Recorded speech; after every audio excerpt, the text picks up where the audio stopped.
Yes, ladies and gentlemen, it's Tuesday, and that means it's time for the Wrestling Inc. NXT after show. And have we got a show for you? We've got a history-making main event. We've got all sorts of matches to talk about. But before we get into all that, allow me to introduce the team. I'm Jack Farmer, being joined by none other than NYC Demon Diva Isa. Isa, how you feeling? I don't think we ever done a show just the two of us. I can't believe we're gonna allow this to happen. We might end up punching each other, but I'm super excited to be talking. I thought NXT tonight was a lot of fun, so I'm super happy to talk about it. Yeah, I'm eager. This is going to be explosive. Usually we have someone to get in between us and make sure things don't get too rowdy, too spicy. Wait, I got it. I got someone to get between us. There it is. Wait, this way. I still feel outnumbered. I feel like this doesn't. Where's my? All I've got is this. Wait. I got Bob Ross. we got tag team partners. That's what we got. So I got Bob Ross. You got the head of the table. I feel like this is not a fair fight. No, I'm sorry, Jack. You guys are going down. I feel like this is representative, by the way, of our personalities. You're the Roman Reigns. I'm the Bob Ross. You're the it's not, what is it that he says? Happy mistakes? Is that what he says? Happy mistakes? Yeah, I think so. Yeah, you're the happy mistakes guy.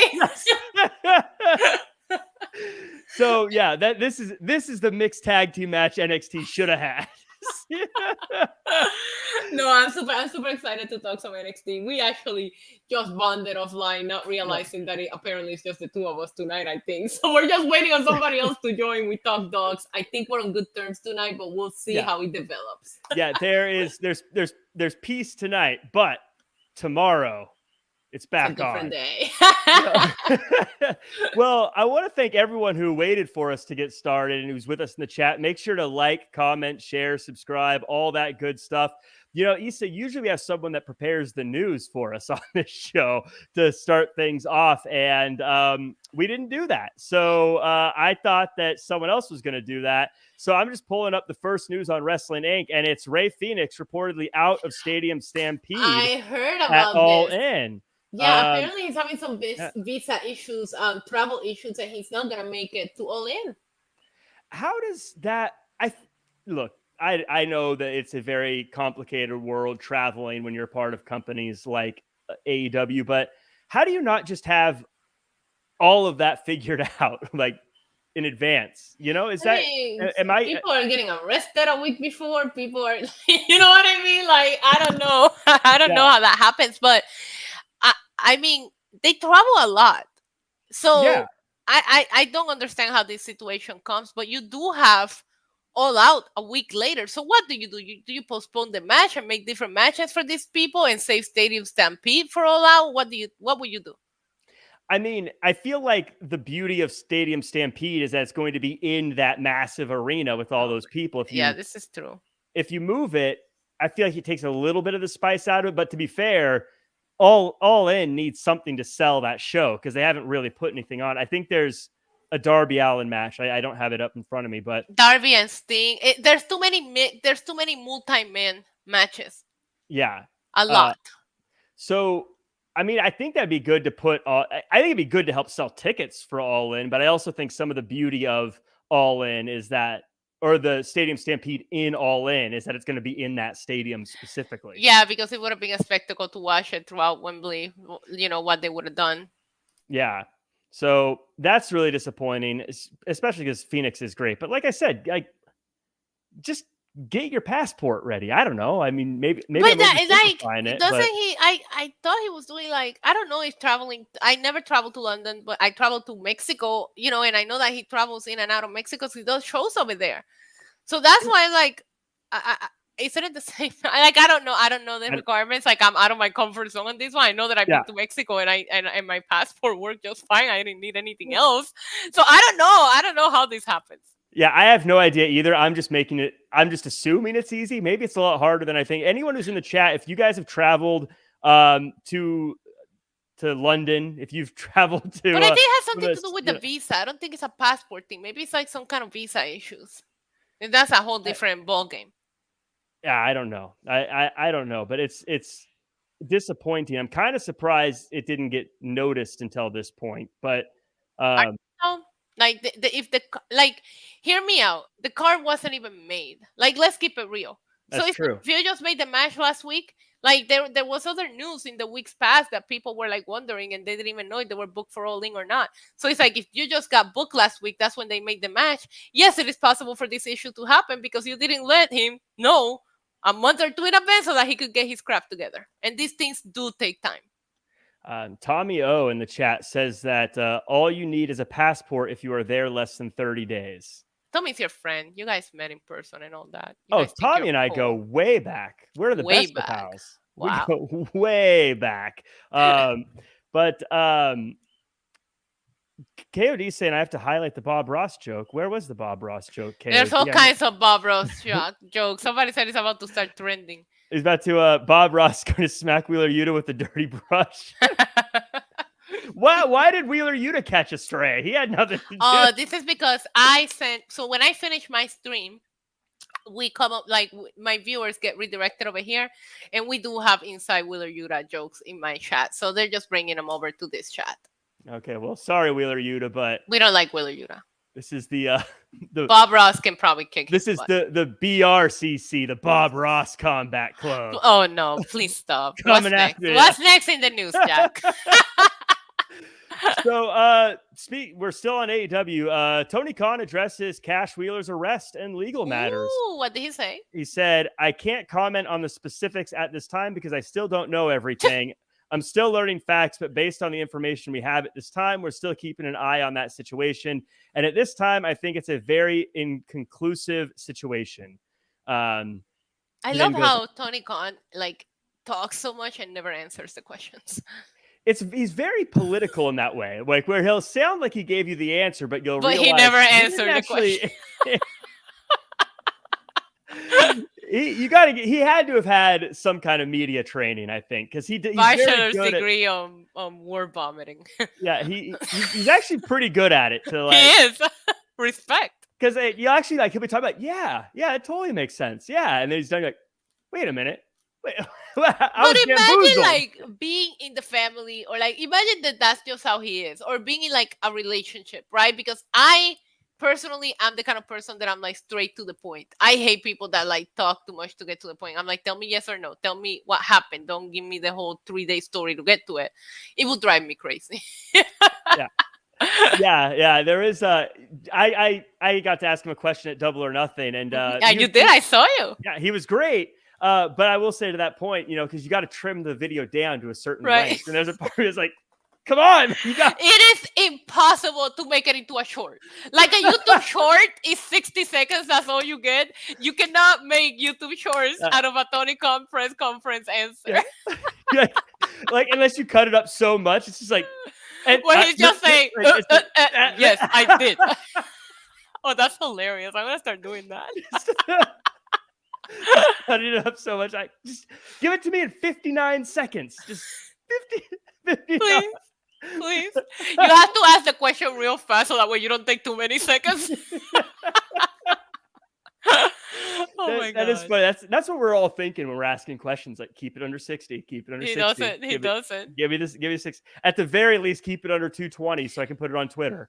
Yeah, but the thing of it is, even on TikTok. Well, listen, we don't need to get into social media one-on-one, but there is a length of time where TikTok would allow you to go up to 10 minutes now, but there is a length of time of videos that do better, and it tends to be that 60-second mark. You do want to keep it under that. If it needs to be longer than 5 seconds, shorter than 60 seconds, that's the spot for shorts, because that's literally what it is, shorts. Tony Khan failed short school. Yes, this is the listen, Tony, I know wrestling's about the performance and making money, but really it's about getting it in under 60 seconds. That's what you said. That's gonna be Ali had a joke about that earlier today. But let's talk about the show. Before we get into the show, I do want to actually say to everyone, thank you so much for joining us. Again, like, comment, share, subscribe. And everyone who's in the chat, if you're a lurker, just hanging out, good to see you. Glad you're here. But also, EV Dog, we got Dylan Matthews, Tommy O, Killer of Demons, MDB999. I feel like that's one of your Twitch streamer followers. I haven't seen MDB999. Jonathan Jones. We got Samantha, J.R. Smith, Lego Brick Collector, Baby Ice, stalking you with the emoji. Sounds familiar. A lot of these names sound familiar. Shout out to my Demonites. We call them the Demonites, Jack. The Demonites. We got Beer Money in the house. The Demonites. So Jeffrey Sullivan as well. So let's talk first. I just want to talk about the very first thing that happened. And they do this on every single like big show. And it's Tony and Stax running down the card by the pool. And everyone comes around. Isa, I like that they have this little special thing they do for the big shows where they have one of the superstars kind of run through things. Like there was the one where Toxic Attraction, we're all texting each other and stuff like that. I like this little spin. I love it. And of course, you know, we stand Tony D'Angelo here on Tuesday. So when you have these video packages and you do it with the best of the best the NXT has to offer, I wanted to be in this party. I wanted to be in that pool. I wanted to be giving them my predictions for Heat Wave. This was very well done. Tony D'Angelo has that it factor. He's organically cool. So as soon as you see his face open the show and Stax like fake him out with the freaking like dive into the pool, I was like, oh, this is going to be a great opener. And they nailed it. You know, what I love about these two is they're one of the few things in pro wrestling where we see people act as actual human beings instead of like, you know, wrestlers, you know, like the Judgment Day doesn't just brood all the time. Like, right. My favorite part was when the girls came up and they like jumped off. They like try to act all like cool guys. And I was like, yes, like a normal. That's what a normal dude would do if a bunch of hot chicks show up at the pool. Like they don't try. And I do feel like that's what will make somebody organically cool. And that's how I feel. I felt that way here with Glenn and Alfred. We felt that way about Tony D since day one. And he hasn't change. I mean, the prison thing was great. I think it went on for too long, but it was great. But yeah, he's organically cool because they just act like normal. Like you think Tony is living his gimmick. That's just like you think this is who he is because that's how he acts, and he's great. They're just organically cool people. Right. And it's to your point, this is something that I think if it wasn't natural, they wouldn't put him in this situation. They're like, no, he's got to be in like a mob scenario. They would never put him by the pool, but because they make him seem like a real person who would actually be by the pool. He lives in Orlando. And then like people come over and it's a party that doesn't have really a lot to do with wrestling. I mean, they talk about the matches, but although a big mafia style dinner with his Italian family for a darker theme event would be a lot of fun too. yes. Like, so it's just a simple thing. NXT, I love this little bit you do on the big shows. It gives people personality and it makes, I don't know, it's just cool. But we get to the first match of the show and it's Trick Williams versus Ilya Dragunov. Fast, fun, hard-hitting opening contest. Dragunov gets the win. Isa, the big question here for me is, does Trick still feel like a sidekick to you? No, he hasn't felt like a sidekick. There was periods of times in which I said that they should have split up, and I'm glad they split them up in good terms because that's just how they came off to me. I thought that Trick had even a huge it factor that was being downplayed because Carmelo Hayes is him, and he's so special. And it's like, how do you have these talents with such huge presence together where you could be building two massive stars? So I never thought he felt like a sidekick. I think he enhanced Carmelo Hayes, but at the same time, I did expect this to happen, and I'm glad that it happened this way. This was a banger. Like, I mean, it's been certified that Dragunov is going to put on a great match with anybody, but this felt like Trick Williams' coming out party. He's put on some great matches, but he has something to prove here. He had a chip on his shoulders. He kept up with Dragunov. There was a couple of false finishes that had me on the edge of my seat. Hot opener. Incredible stuff, and looking like losing to Dragunov does not hurt your credibility. You kept up with him. You went toe-to-toe with him for 20 minutes. Like, this does nothing but elevate Trick Williams, and Dragunov he has to be going for this title soon. I mean, he keeps winning. Mm-hmm. Yeah, that's what I was thinking has to be the next thing for him. I want to say about Trick, I'm right about some people. I'm wrong about some people. I famously missed on Seth Rollins back in the day. I was like, I don't know if this guy's going to make it. Now he's one of my all-time favorites. But I will say, Trick was someone who day one, I was like, I know everyone's looking at Carmelo Hayes. Trick Williams is great too. Me too. And so I'm glad that he's really showing just how great he is. I agree. I think he's moving past being the sidekick stage. And I mean, the fact that he took a beating but kept on ticking, he kept going, didn't let it stop him. And Dragunov, I mean this in the best way, is just his wrestling style is just the ugliest style you're ever gonna see. It's like in the best possible way. In the best way, yes. Like it's just everything he does, just like, ugh. You know what I love about Dragunov? Because he did this against Walter and he showed again today. When you look at it, size to size, he looks so tiny next to these people. And at no moment you doubt that he's not going to win.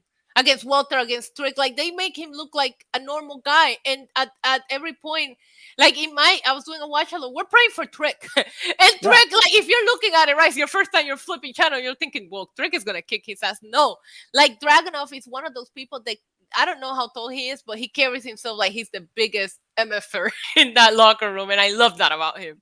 Oh, I always say Dragunov to me feels like he just missed his shot to be a John Wick villain. I love that. I mean, I could absolutely see him fighting John Wick and killing John Wick because a bullet's not going to stop Dragunov.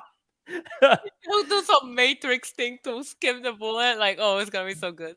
MDB999 says Triple H used to be a sidekick too. That's a great point. Yes, and somebody should make like Jack, we should do it together. Let's make a video about sidekicks that went on to be better than when they were sidekicks. That actually would be a great video. It would be a top 10 countdown. Yeah.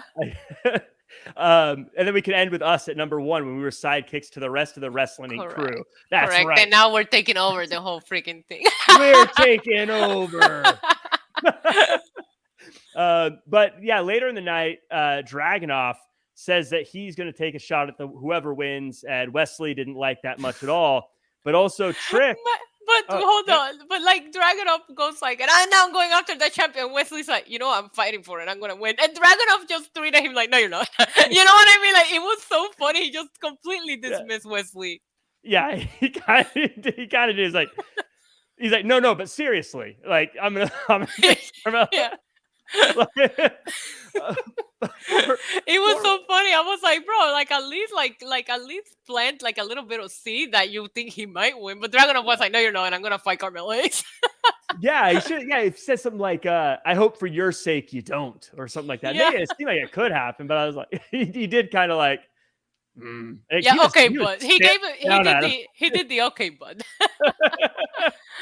But some that kind of worried me before we get into the main event. We'll talk about the main event at the end, obviously, but throughout the night as well, Trick and Mello talked after this match, and Mello seemed kind of glad that Trick wasn't going to be there. Do you think maybe there's going to be some friction between the two?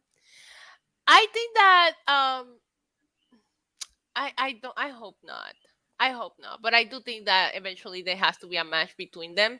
I would like it to be friendly fire, kind of thing, but I hope not. I think that Mello also needs to stand on his own. So maybe in a way that's the seed that's been planted here, where it was like Trick is the one that was like, hey, I need to walk away. And maybe Mello is now realizing that he really is him and he doesn't need anybody. But I wouldn't put it past them to just break them up in that kind of way, because that's what they do. But I love that their breakup was a mutual, hey, I need to go do my thing, and Carmelo Hayes understanding, and I hope it stays that way.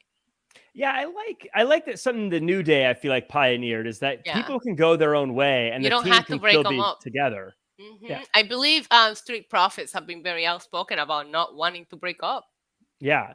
And so I like that that's a thing that we can do now, where people go, yeah, we're going to go our separate ways, but we're still cool. We don't need to fight. But I do kind of like that. So by the way, Carmelo Hayes I am the biggest Carmelo Hayes supporter. We'll talk about that in a little bit. But there's a part of me that I feel like I'd kind of like if Trick was the one to beat him, and then they end in a Carmelo ends with a, I'm proud of you, instead of a how dare you kind of thing. Right. I could see something like that. That would be fulfilling. Every once in a while, you have to like give us that fulfilling storyline. That's a feel good moment, and everybody feels good about it. You could do it here because these two guys just go way back, and they're both so likable that you couldn't be. I wouldn't expect any of them to be mad if they have a match to like pay respect to the other one when they win. Like I like them, and I hope this continues to be if it ends the way that you just said, I will be very happy if that's how the story ends for them. But until then, I'm team Carmelo Hayes all the way. I'm team both, but I just hope that Trick goes for like the North American Championship for a little bit, and we keep them apart while they're still acknowledging each other. You know what I mean? Like, you don't have to put them in a match against each other immediately. Right. Yeah, I agree. And so, I mean, that should definitely be a ways off. But Hmm. we talk something else that happened tonight is Ivy Nile had a match with Ava, and it was pretty much Ivy Nile pretty much got dominated for most of this thing until she hit the Dragon Sleeper and got the win. Post match, Schism tries to attack Nile, but she fights him off before they leave with Ava. Hmm. Later, Ava's like, "Come get some," but it turns out she's being surrounded by Diamond Mine, who then say we're going to hold her ransom until we get another shot to get back on the roster.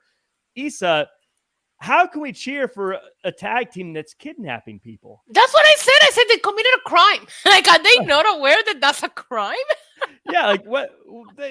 I was, I was like, every night I like to defend Schism. I'll be honest, but like, I was actually There's like, no excusing this. First of all, I don't know where all these people came from. It was supposed to be a group of 4. Now they have like a ring surrounded with people that we don't know who they are. I do like that visual though. I like the visual of a bunch of people with the masks. I think that the match, I didn't like that Ava lost. Like, I just want so much for Ava, but I also have a hard time like getting my brain to like separate the fact of who she is to the fact that she's still newer, and we gotta like pave the way. I think she's improved so much in the ring. The promo, everything that she's doing is just really, really good right now. And Ivy Nile, I love because she's so small and mighty. And a finishing move, like a submission move, can finish anybody at any time if you know how to hit it at the right moment, no matter who's dominating the match. That's the beauty of a submission move. I know we all like that. I don't know where finisher 1, 2, 3, but a submission move, the way that this went down, nobody was expecting it. So it was a good finish, even if I'm not happy with who ended up getting the win, because I'm rooting for Ava. I want Ava to go on and do great things. And I'm very proud of how much she's improving the ring. I'm very proud of how she's improving in as a character in the promos. And that's what I love about NXT. It's like sometimes you go through these periods of time when people get called up and you gotta get to know a whole new class and whole new characters. But my God, when you start seeing them develop and grow, and people that you were just like, yeah, you're not, it start like really hitting a stride and you get behind them, like it's so much fun. Like, I changed my tune with so many people from NXT 2.0 when it first started, that I was like, God, I hate this character, and now I'm just crazy about him. I'll give you an example. The first time I saw Grayson Waller, I was like, yeah, no.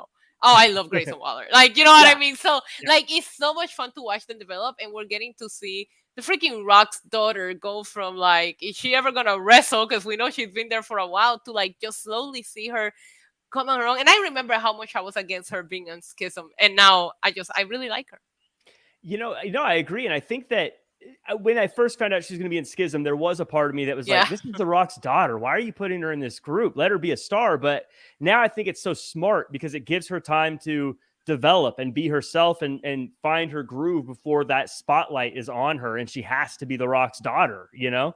And she's getting a chance to kind of carve out her own path, where I think if they just brought her in as Ava Johnson or, you know, whatever, like, she would never live up to it. But now we get to just figure out who she is, and she gets to try things. And Ava she's not a small girl. She's 5'10". I found out to Google it, because I'm like, oh my gosh, she's so built, like she's so big. And I didn't realize, because Ivy now is so little, that anybody could look like, you know. So I went and looked up her size, and I'm like, she could be doing Charlotte Flair, Rhea Ripley things when she finally gets a grip, just because of the size that she has on the girl. So I think that she's gonna go on to do a lot of things, and I'm glad that they're just taking their time. I'm happy to see her on TV, because we knew she was at the Performance Center for years, but we weren't seeing anything. So I'm glad that we're seeing her on TV. But it's been incredible to just watch her go from like a one-line promo to she's pretty much running Schism. I think she's the leader more than Joe Gacy at this point. She's pulling a Rhea Ripley. Yeah, she's taking the control right out from under the fellas. You know what they say, girls run the world. That's absolutely true. I will say I'm a big fan of Ivy Nile, by the way. I think because she does just like carved out of granite. She looks like she could tear the head off of anybody. Kick anybody's ass. I'm kind of bummed out the Diamond Mine are back for that reason, because I was kind of hoping it would give her a chance to sort of do her own thing instead of being I like the Creed brothers, but I feel a little bit like Ivy Nile is sort of in the shadow of the Creed brothers. She should be on her own. Yeah. Like you see a lot of these girls coming out later, we'll talk about it, but it's like Ivy now could be like trying to go on a singles run and see what she can do because she does have an it factor. I know she's small, but you look at her and to me she looks like she could kick any of these girls in the roster's butt just because of how she's built. And I remember when they did that whole workout and who's gonna make it to the end segment where she was the one that was still going. And I'm like, yeah, I expect that from her. I think she's, like I said, small but mighty, and that it hasn't stopped somebody like a Roxanne Perez. I think Roxanne is actually smaller than Ivy now, so I don't understand why we couldn't be doing more with Ivy now right now. So I'm with you. I hope that after this is over and they move on from Schism, maybe we let Ivy now go and be on her own. We also got M. Rouse in the house saying it's Mickey. Isa say yeah, he's one of the viewers over there on the Demon Knights. You know? Another Demonite. Another Demonite. You and Bob Ross are on your own, Jack. You guys have your yellow masks surrounding the ring. We got little demon horns. That's what we wear. Little demon horns. We got Steven with a super chat, by the way, going back to Trick and Mello. Says Trick and Mello working with Lashley's group down the road would be fun. Lashley mentioned Trick and Mello when he originally spoke to the Street Profits. I had an opportunity to talk to Montez Ford about this when I was at SummerSlam, and I said, "Hey, you guys gonna scoop them up?" And Montez Ford said, "Hey, we're gonna do whatever Bobby Lashley wants to do." I would love to see Bobby Lashley form like a super dominant faction, but I don't know that they're getting called up yet. Yeah, it's. I mean, I would love to see them. I think that'd be a good pairing. I think Carmelo Hayes will be successful whatever he does. I think he's just a. But we saw them go back and forth. Actually, now that I think about it, with Steve's super chat, like we saw them go back and forth. Like Carmelo was going to the main roster, Rhea Ripley and Dom are going down to NXT. So I can see them trying to work with Lashley while still being part of NXT. But with the two of them not being together anymore, maybe one goes with Lashley for now. I mean, that would actually be a great opportunity for Carmelo Hayes to make the trip up. But I also like how you say, I'm surprised no group has tried to do like an NWO thing or Bullet Club thing where they're on all the brands. I mean, right. Judgment Day is kind of doing that. Judgment Day was doing it for a bit. There was a couple of weeks where they were in the main event of all three shows. Right. But I actually have roster members on each show. Well, I talked to Finn Balor. I'm flexing on all the interviews I did SummerSlam weekend, but I talked to Finn Balor and I said, you need to make up with Damian Priest, have Damian Priest cashing on Roman. You win the title from Seth, and that way you guys have all the titles from all the shows. And that way Judgment Day can really run WWE, you know, but nobody's going to cash in on Roman. Not right now. I'm a huge Damian Priest fan, but Damian, don't listen to my advice. Because I'm a Damian Priest fan, I'm going to say, Damian, don't do it. We got speaking of people cashing in, Tyler Bate is trying to get over getting beat up by Dabba-Kato, but Frazier wants his help, and Tyler Bate's like, sure, if you win though, I want a title shot. He's like, of course I'm gonna win. Fast forward, he doesn't win. Noam Dar wins the Heritage Cup, retains the Heritage Cup in this case. I think we chatted about this before a few weeks ago, but now there's been a few Heritage Cup matches. How do you feel about these matches? I'm a big fan of them. I like the setup, but what do you think? They don't click for me. They still don't click for me. There's just something about, I don't even know. First of all, I want to give you a shout out because once you pointed out Tyler Bates' legs to me, I have never been able to look at him the same. He does have the best legs I've seen. Like, it's insane. He does. I be at the gym doing leg day and I'm like, Tyler Bate legs, you know? Like I wish you would have never pointed it out. Anyway. I even used him as a meme on my group chat with my nephews where they were like showing their workout pictures and I'm like, but do your legs look like this? Anyways, these matches are not clicking for me and they're just maybe not for me. I don't think that these matches are for everyone. I think they go on for too long. I think that they like the picture in picture, you come back, you're in a whole different round. Like it's just confusing, but I like the results. I like the people that are involved in the storylines. Maybe it's just I'm not breaking up with the Heritage Cup, but I think it's me. It's not you, Heritage Cup. It's me. I used to watch NXT UK, and on there, I think they were better about not putting the picture-in-pictures and commercials in the middle of it. And so I think they did a bit better job there of like selling the. Because you have a break in between the rounds. I don't know how you make it work, but it's confusing. They were really good. The guys they had on commentary, Andy Shepherd and Nigel McGuinness, were really good in between the rounds of like talking about strategy. Like they actually made it really interesting. But here I do agree, especially on this one where they went to picture in picture, and then all this stuff happened in the first picture in picture with like Dabba-Kato. And I can't pay attention to picture in picture. It's not for me. I have ADHD. To get me to watch a wrestling show for 2 hours and try to pay attention to it is already a task, let alone pay attention to picture in picture. And it also doesn't help because you mentioned the NXT UK commentary. Booker T just saying, oh, yeah. It's very hard to understand. Like the match and the concept. You know what I mean? When one half of the commentators are doing nothing to enhance it. Dick. Oh, yeah. Chunky, quack, quack. Like, come on. How is that helpful to understand the freaking match? Baby Eyes in the chat says Booker T doesn't even know half the rules. It does feel like he spends a lot of time going, wow, Vic. But then he does pop up for the people. You could really tell who Booker T really likes. Who went to his school.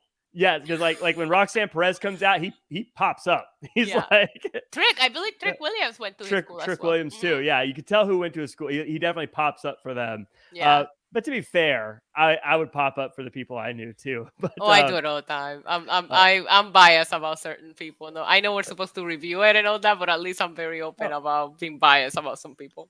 But I do feel like this is wrestling. You're supposed to be a fan for certain people. Thank you.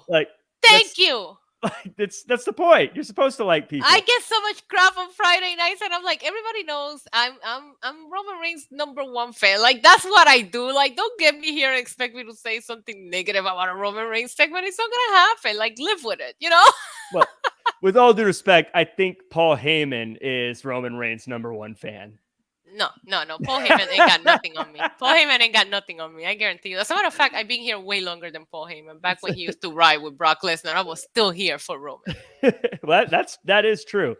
So they're going to do a tournament for the #1 contender at No Mercy. I got to say real quick, this is something I've noticed on NXT over the past few months with Nathan Frazier. Everyone who comes in contact with him has their relationships fall apart. Yeah. Like, have you noticed that? Like the Los Lotharios, they had a run with him. They're no longer friends. And the tag teams he works with, they fall apart. Anyone who pairs up with Nathan Frazier today, Tyler Bate lost a title shot and got attacked. I mean, it's not a good thing to be a friend of Nathan Frazier. Not at all. I don't want nothing to do with him. He does move really fast, though. He does. He's great. I mean, he learned from one of the best, Seth Rollins, of course. So it's someone I didn't catch right away. I had to learn that I've loved Seth Rollins for a long time, but I mean, like when he first debuted in NXT, I was like, I don't know if this guy's gonna make it. I always liked him. He was my first because I got back. Well, Roman was. I give you the short version. I took my nephew to an episode of Raw. He was into wrestling. I wasn't anymore. I wasn't watching it. And we sat by where the Shield came down. This was in 2013. Oh, okay. And like this is what I mean about being there since day one. Roman walked by me. I looked at my nephew and said, "Who is that?" And that was hooked. Like, this is literally how I got back into wrestling. But I got into the Shield, so I've been very big fans of like Roman. Dean never hit for me.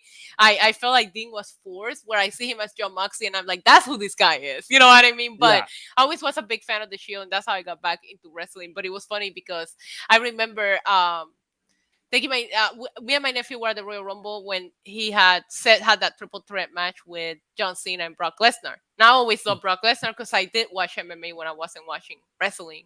And I remember when we finished watching that match and I was like, man, that briefcase Seth Rollins is so good. And my nephew was like, I didn't get you back into wrestling to like Seth Rollins because he was a huge John Cena fan, you know? And I was like, no, I think he's it. And then from there on now.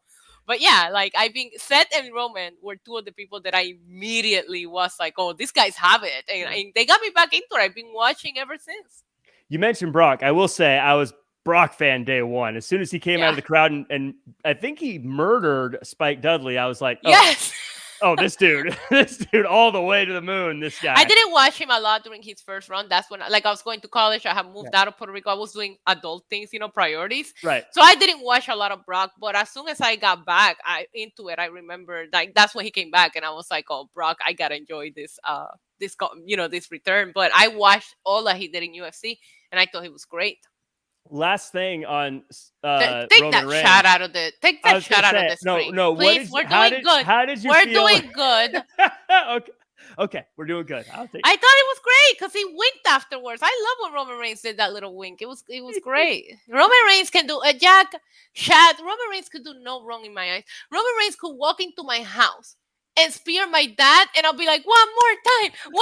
Like, there's nothing he can do wrong. I need you people to understand that, okay? Well, someone else who's doing pretty good so far is Tiffany Stratton. No, she's not. Keep it real. She says the summer of Stratton has been a hot one. No, it hasn't. Then Gigi Dolan, Kiana James, and Blair Davenport all come out before Roxanne Perez just punches Tiffany Stratton in the mouth. Which was great. Later we find there's going to be a 4-way to find the number 1 contender. You're not a Tiffany Stratton fan? I am. And I hate that this reign is not hitting. I think that the first feud that she had did more for Tia Hale than it did for Tiffany Stratton. I was team put the title on Tiffany when she was available to win it, right? And I don't know if it was too soon now. Like, when she came out and started talking, there was no crowd reaction, Jack, and it worried me. And I feel like we need to sit back down with her, because when she's backstage talking to the interviewers, that is it. She has it. But you let her come out there with a mic, and that is not her strength yet. I get it because of where we were going with the segment, but why you let her talk for that long? Like, let her get interrupted one sentence in. She was like waiting for the crowd to react or clap, and nothing was happening. It was tough to watch until she finally started getting interrupted. I want Tiffany to like do better. I like her. She has it. But they're like right now enhancing her weaknesses, and that is not how this works. If you want her to go on to be a good, NXT Women's Champion before she loses the title, and we go back to the drawing board with her. Do you think, because I've been a big Tiffany Stratton fan for a long time, but I also agree there's something missing from here. Do you think it's because there's like most of the best characters right now on NXT happen to be heels also? Because like even the people that came out, Kiana James is a heel. Blair Davenport is a heel. Blair Davenport, such a badass. But it's a different style of heel than what Tiffany's portraying. So Tiffany should still work, because these are a whole different. That would be like, when we compare, like, I'll give you an example. That would be like comparing Dominic Mysterio's heel to MJF back when he was doing heel things to Roman Reigns. They're all great at being heels, but they're such complete different heels that is you can't even compare them. So I feel that way about some of the heat. I don't think that is the issue. I guess I mean more like Gigi Dolan came out, and I was thinking, did she lost just lose? Yes, I said the same thing. and Roxanne Perez, she got beat up for she won her rivalry at the end of the day, but there's not really a whole lot of good faces for her to have feuds with right now. It seems like but then you put her against somebody that's so lovable in Tia Hale that I think that feud hurt her a little bit, and then you have her come out there and cut these promos that she's not comfortable yet. I think Tiffany has it, and when she's in the ring, she looks so impressive. But I think you have her doing things that are not her strength, and that's hurting her presence when she's out there. And I'm hoping that we start just showcasing her strengths and hiding her weaknesses. That is the job of the people in creative, the people in production. Let's figure out what she's good at and do that. They did it with Tia Hale. They do it with Blair Davenport. They're doing it with Roxanne Perez. Do it with your champion too. Don't expose her like that. Well, we got a super chat from Lego Brick Collector. Best super chat of the night so far. We'll see if anyone can top it. Says the goats of Wrestling Inc. tonight. Lego, thank you. might leave that one up there for a little bit. I mean, let's maybe the rest of the hosts will just catch a glimpse of it, Yeah, I know you're all lurking, Alfred, lurking. The bar lurking.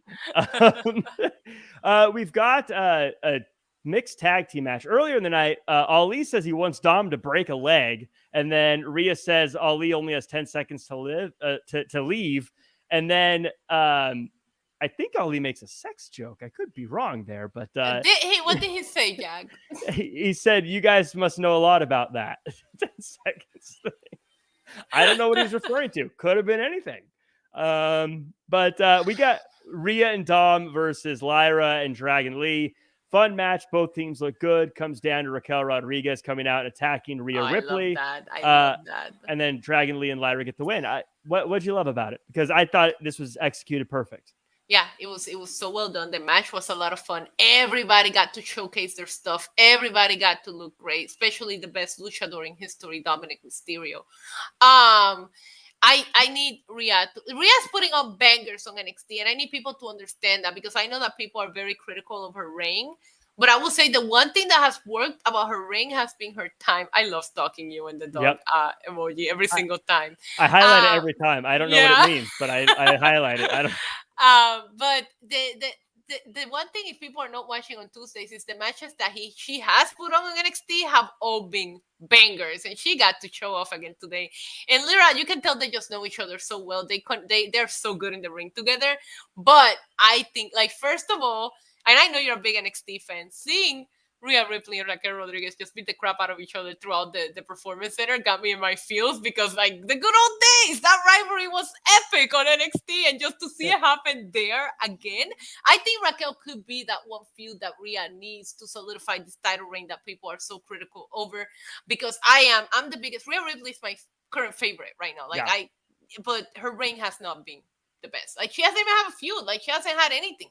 So I think that Raquel could be that really iconic storyline for her, especially during this down period of wrestling. We don't have anything to Survivor Series, But yeah, seeing them beat the crap out of each other in the Performance Center, just for, like, that last women's standing match that they had was like one of my favorite women's matches in NXT. So I'm here for it. I thought Dragon Lee looked great. I didn't like seeing Dom, just because he is an NXT champ, take the pin, but I had a bad feeling he would, because earlier he said, "I don't care about NXT, I only care about mommy." And I'm like, as soon as I said you don't care about NXT, I was like, oh man, he's taking the pin.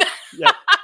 I mean, fortunately, Dom's one of those guys where he can take pins and it doesn't really hurt his character. But I agree with you. I think Rhea Ripley almost has a problem of being too big of a star. There's not many people that you're going to put her in the ring with and make you feel like they're actually a threat to her. And Raquel Rodriguez, one of the few people who can.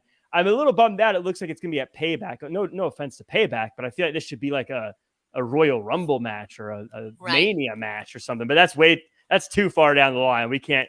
It also hurts them that they haven't built Raquel to the star that we all know she can be. Raquel has all of the factors. She's actually, I think, bigger than Rhea height-wise and everything. And it's just like, how are you not building her like another beast when they had her on different brands and she put on that mini banger with Ronda Rousey? I was like, oh man, this is gonna be it. This one we build Raquel to what we know she can do, because they did it in NXT. She was very dominant in NXT.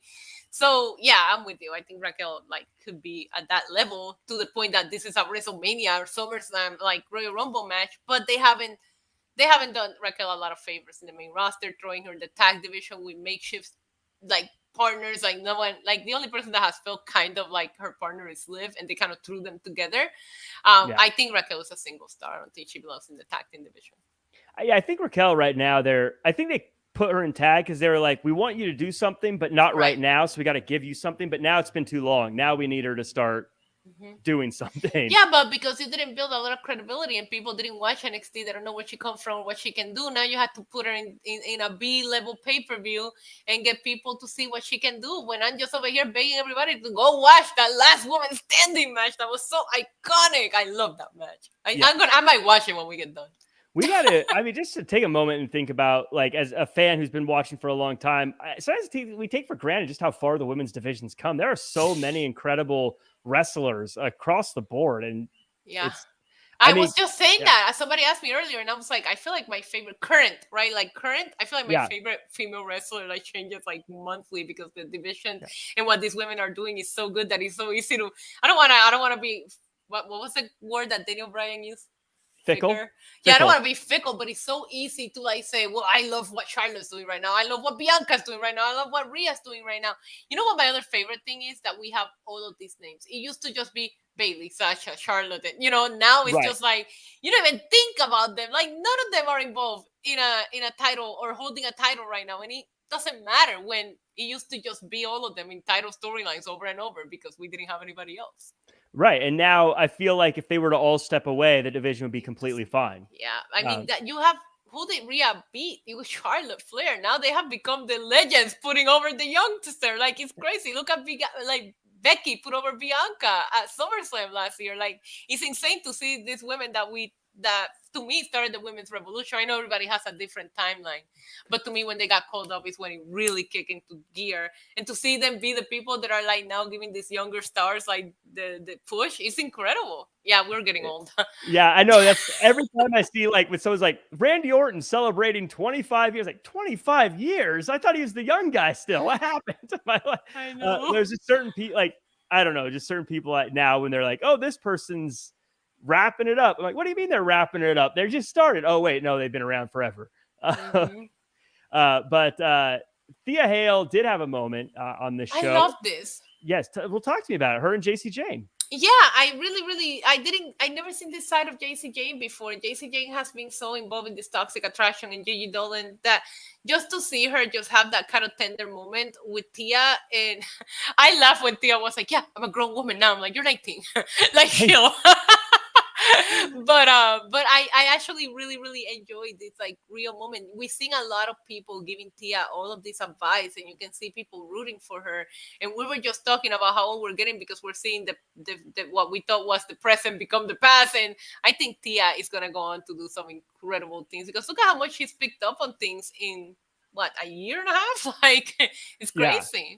A good friend of mine, Flobo Boyce, told me, and she was like first debuting on Level Up. He was like, Thea Hale is going to be a star. And I was like, okay, I don't watch Level Up. So I was like, okay, sure. And then now she's a star. I'm like, dude, you called this one. But it is funny.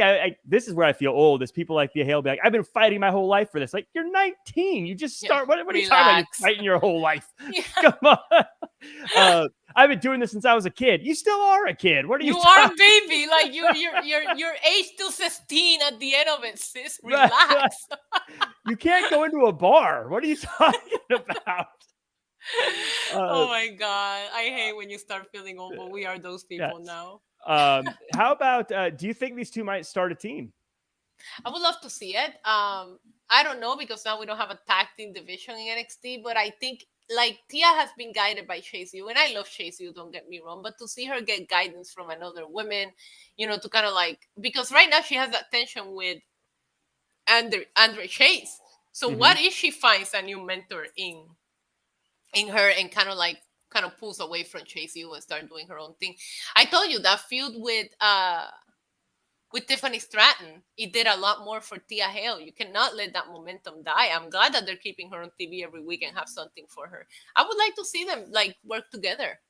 I do agree with you. I think it did a lot for Thea Hale, but I actually am glad they didn't pull the trigger on giving her the title yet. It's too soon. Definitely too soon, because I feel like that's a mistake they made with Tiffany, and we can fix it still, but let's not move that fast. Plus, I think the idea of Thea Hale, kind of almost a real life, like that's how you learn, is you go to school for a while, but then eventually you got to start learning from your counterparts. You don't learn from your teachers anymore, and that's kind of where Thea Hale is. I think it's time for her to graduate and visit the real world. Von Wagner and Baron Corbin get into a fight, but it all comes crashing down when they get hit with the best spear in the business. Stop it, Jack. Stop it. I'm trying to have it could be our possible only peaceful podcast that we do together. I know you're just I don't make the shirts. I got so immediately triggered, and then I realized, damn it, the shirt is doing its job, because I was like immediately like, excuse me, but the problem is that it is a damn good spear. Like, I'll be an idiot to deny it. And the way that the camera and the production is doing, like, he's done so many where he literally comes out of nowhere. However, I hate what they're doing with Baron Corbin in NXT, because we had that no finish against Gabe Stevenson at the PLE, and now tonight it was kind of also like a no finish. And I think that Baron Corbin could like really reestablish himself in NXT. You can tell he's working on himself.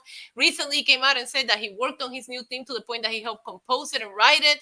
He came out today with the new gear. Like, I feel like and he said on past, he was in media for SummerSlam, and he said he would like to stay in NXT a little bit longer. So if he's there for long term, do something with him, because my God, Baron Corbin is so talented. He's got it. And that end of days is one of the best damn finishers in wrestling today. And we didn't even get to see it tonight. Come on. This is where we park our car in the same garage. I'm a huge Baron Corbin fan. He's the best. I think he is one of those few bad guys that you actually hate for the right reasons. Right. And I'm kind of with you. I was hoping he would be a bit more successful in NXT, especially since he came in as this like, hey, I'm a new me. This is a new me. Forget all that. Now I'm going to be something different. But he's kind of doing the same thing he was doing before, kind of not really that successful as far as these matches are not even having no finishes. So it's not even like he's on a winning streak or a losing streak. He's just there. Right. And so I'm with you. I want to see him get some dubs. I want to see him get some wins. I want to see him at least have some good matches as opposed to just no contests. Right. Because that's kind of what he was doing on the main roster anyways. He was either the guy that got beat up or just had kind of throwaway matches and things, but he's so talented. He's good on a microphone. He wrestles well. He's big, so he looks the part. I have now made him an honorary Puerto Rican. His wife is Puerto Rican, and during SummerSlam weekend, he was telling me about all this food, all these restaurants that he knows from here, all this food that he knows how to cook, which, he's a big cooking aficionado. Yeah. And I was like, okay, that's it. You're honorary Puerto Rican now. Oh, wow. He makes his own sofrito, no, he was talking to me about some underground restaurants that he goes eat at when they come visit, and I'm like, no, you know what you're talking about. Like, you're dropping some names right now, Yeah. Honorary Puerto, that should be his new gimmick. Honorary Puerto Rican. And then he comes out to a Bad Bunny theme. Yeah, and you know what? He will make it work. Because that's what Baron Corbin does. And that's why you got to take advantage of that. Not everybody can do that. He's made everything. That freaking broke-ass Corbin and the way that he made that work. I was in SummerSlam weekend in Las Vegas. I saw him walk around the casino, disheveled, in the outfit, in character. And I'm like, holy crap. Like, what are you doing, dude? Honestly, I feel like that's one of the bigger missed opportunities. Baron Corbin joins the LWO. I will welcome him. I will take him to the same tattoo shop that all of us at LWO got the tattoo, and I will introduce him. You got a tattoo, an LWO tattoo? With the LWO. Do you not know that? It actually says LWO. Is it? Look at it. I got it with Selena Vega. Has the exact same tattoo. I got it with her. That's awesome. Yeah, when they came to Puerto Rico for Backlash, she reached out to me and he said, hey, all of us at LWO want to get matching tattoos. Can you help me set it up? And I did. And then I got peer pressure, and this is the best freaking backstory to a tattoo ever. It's my new pickup line at a bar, Jack. I'm like, want to know how I got this tattoo? That is a great story, though. Like, to get a tattoo with that makes you honorary LWO, I think. Yeah. So I had Rey Mysterio being like, "You're not getting one," and I'm like, "Yes, I am, sir." Sir. Whatever you say. Whatever you say, sir.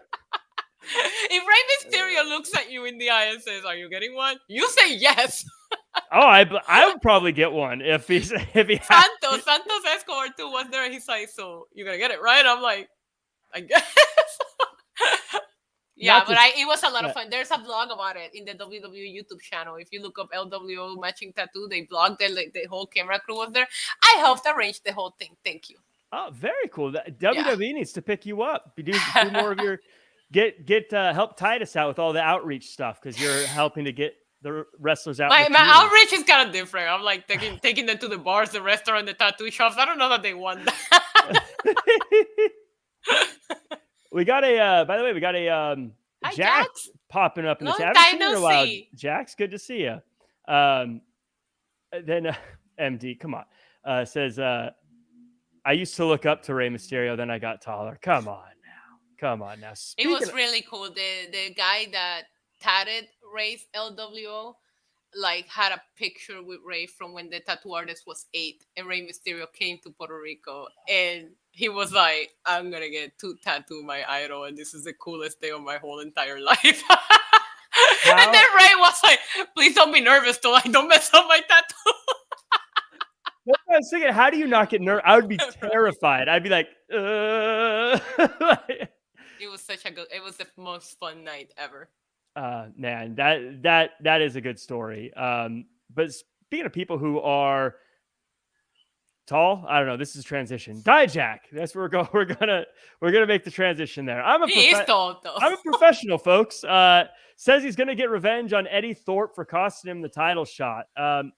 Isa, this is one of those things that I don't think this is the most like original and masterful storytelling, but it works. Like, I'm there with him. What do you think about this rivalry between Eddie Thorpe and Dijak? Give me Dijak and Baron Corbin. Like, what are we doing here? I'd love to see that team. Me too. Yeah. I'm not invested. I don't know. There's something about Eddie Thorpe that's not hitting with me. I know Glenn is a big fan. Like, Glenn likes him, but for me, he's not hitting. But it's a 2-hour show. NXT has a lot of developing characters, and yeah, you're not gonna like every single one of them. I like Dijak a lot. Like, I go back to that match he had with Wesley. Mm-hmm. And I feel like we haven't done anything after that. He had that match with Dragunov. Like, why are we just having him go to Thorpe after those 2 amazing matches? It just feels like, you know what I mean? It doesn't feel like it feels like, so I don't know. Yeah, he's one of those guys. Certain guys, Dom doesn't need wins. Dijak needs wins. He needs to be presented as terrifying, going to beat people up, going to get wins. When you lose as often as he does, it doesn't matter how big you are. At some point, it's just, okay, this guy, no big deal. So I agree. I think Dijak needs wins, and I like the pairing, that idea, Baron and Dijak, because I could even see Baron almost doing the thing where, like, Dijak, you do all the work. I'm a veteran. I don't need to do. Trying to boss him around, but then Dijak is also kind of like a veteran. Like, right. And just kind of running roughshod and beating people up and beating up the tag team division there. Because I think the tag team division could use a little bit of something to spice it up. It feels like it's been the same teams that have sort of been and circling each other. Tony D and Stacks could use some different competition right now. Agreed. Yeah. And so, yeah, I like it. As we get to the end here, though, we get to Wes Lee versus Carmelo Hayes. First time 2 African Americans competed for the NXT title, which is really cool that's happened. I love that. And this was a great one. I thought banger. We open with a banger and we close with a banger. I want to say Wes Lee. I've said this on another show, but I am definitely done second guessing Wesley. That guy delivers every single time and everything you put him against anybody, against any style, against any size. We were just talking about the banger he put on against Dijak. Now he's here with Carmelo Hayes doing high flying things. Like, Wesley is incredible, and it's like really weird because none of us knew where he was gonna go after what happened with his tag team partner. We thought he was gonna get lost in the shuffle. It was like a blessing and a curse. Like, I'm pretty sure it was bittersweet for him. But my God, the way he like broke through, like when he should have been done, I'm proud of him. I love seeing everything that he's doing, and this delivered. And you know what they say? Open strong, close strong. NXT did that tonight because the opener and it's cool to see Trick Williams and Carmelo Hayes in these positions where they're putting on these bangers with these people. I didn't think Wesley was gonna win. I wasn't that certain as Dragunov when he dismissed him completely, but there was some crazy moves. There was some great close finishers. They were doing some things that I didn't think either one of them could do. Like, it was just incredible. But at one point he dived onto the outside. I thought he knocked himself out. I was like, oh my God, like, is he okay? Right. Like, they're willing to leave it all out there. It is an NXT World Championship match. That's how I would expect somebody that's fighting for the World Championship to go. And I actually didn't know what you just told me that would have been the first time. That is absolutely amazing.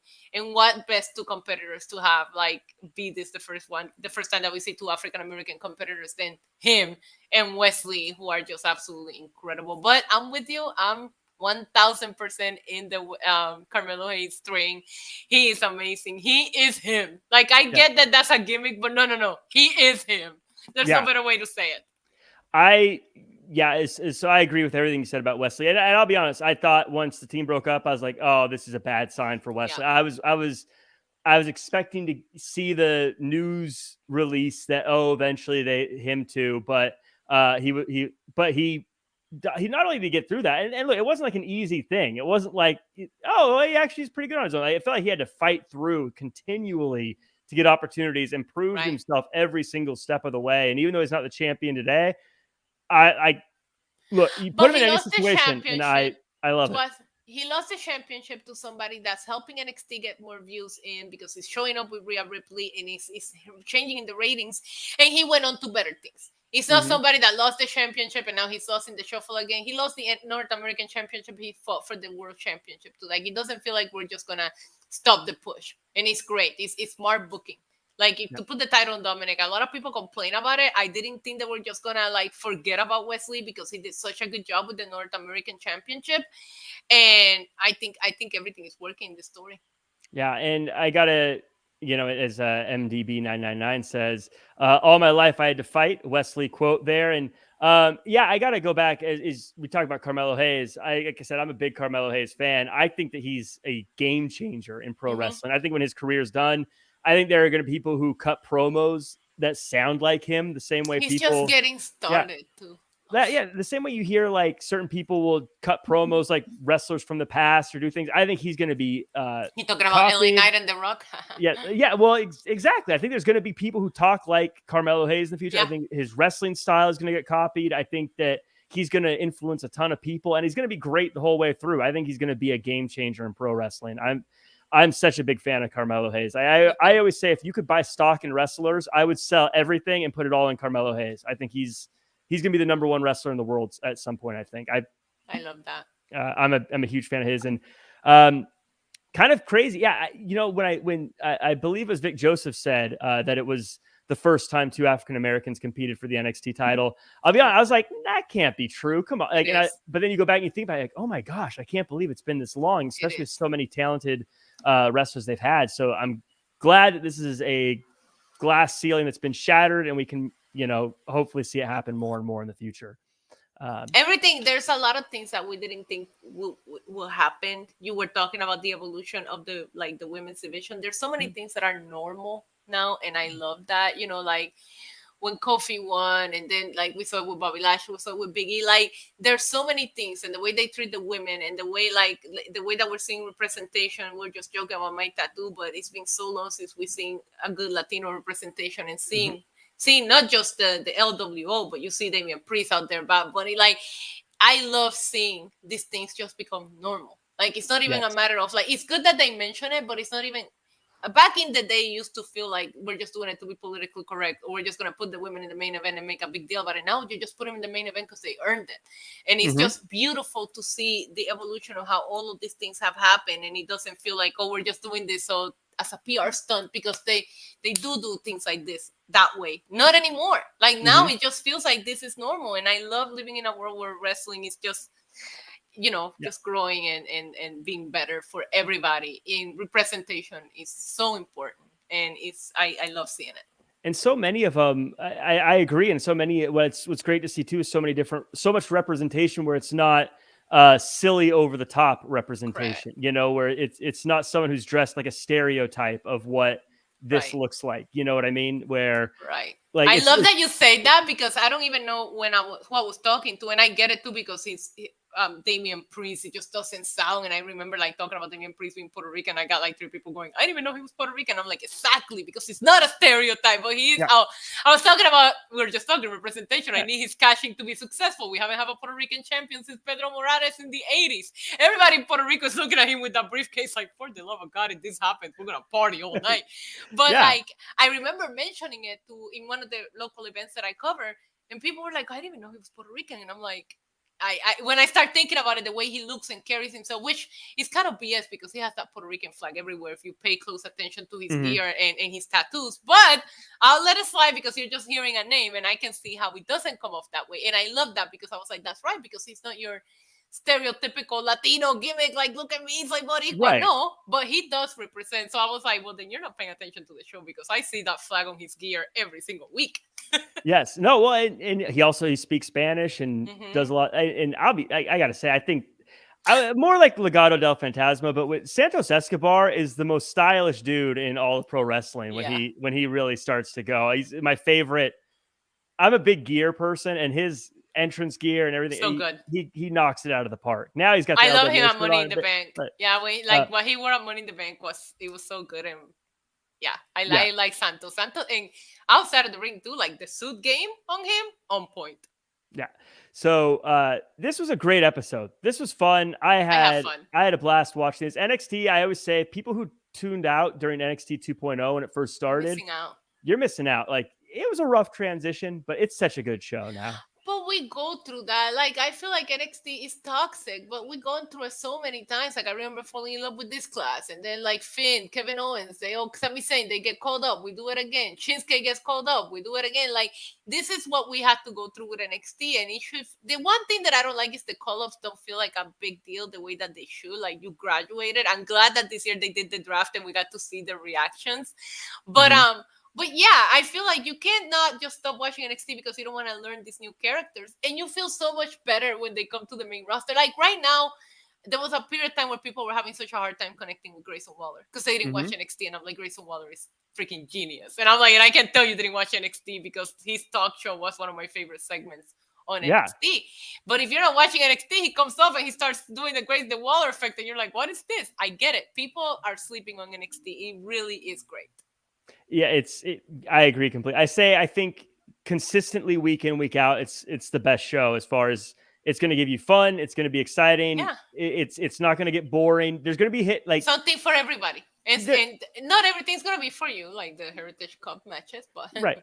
Well, and there's going to be misses. But that's what I like about it too, is they'll swing, they'll miss, and they'll go, you know what? That was a big miss. Let's change it. But who's not going to miss? Carmelo Hayes. Not Carmelo Hayes. Not Carmelo Hayes. Well, before we go, I want to thank everyone for joining us in the chat. But Isa, where can the world find you online? And what were your, I guess we always said overall thoughts of the show, but where can the world find you online and all the stuff you're working on? Overall thoughts, it was great. I had a lot of fun watching it. I had a lot of fun with you tonight, Jack. I feel like I didn't like this. We kind of like each other now. What the heck's going on? Bob was he was the peacemaker. He was the peacemaker. Bob's gonna just have half his face in the screen. People can find me here on Tuesday, Wednesdays, and Fridays.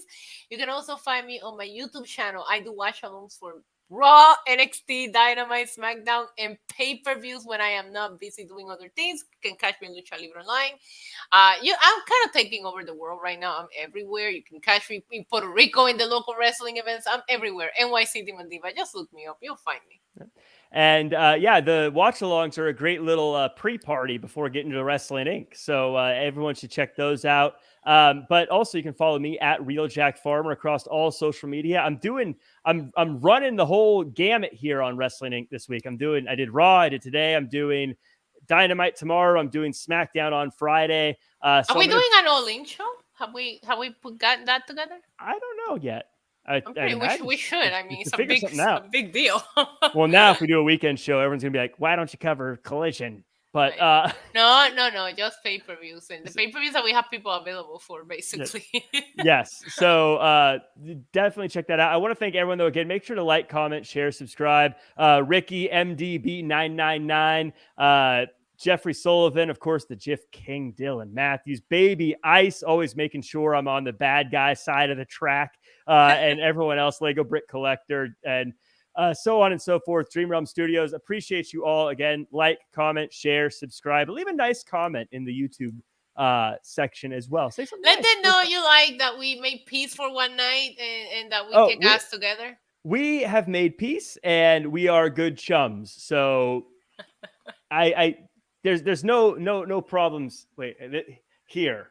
So, but it was fun getting to work with you, Isa. It's fun getting to do a show with you. Thank you so much. Thank you. Maybe we didn't have a problem with each other. Maybe it was the other people we had a problem with. I've always thought Jimmy Corderas was a little pot stirrer. I love Jimmy. I can't talk shit about Jimmy. It feels wrong even to say it, to fake it. It feels wrong. Like Jimmy's like the nicest guy on earth. I know. But I will see you all tomorrow. Thank you guys so much. And follow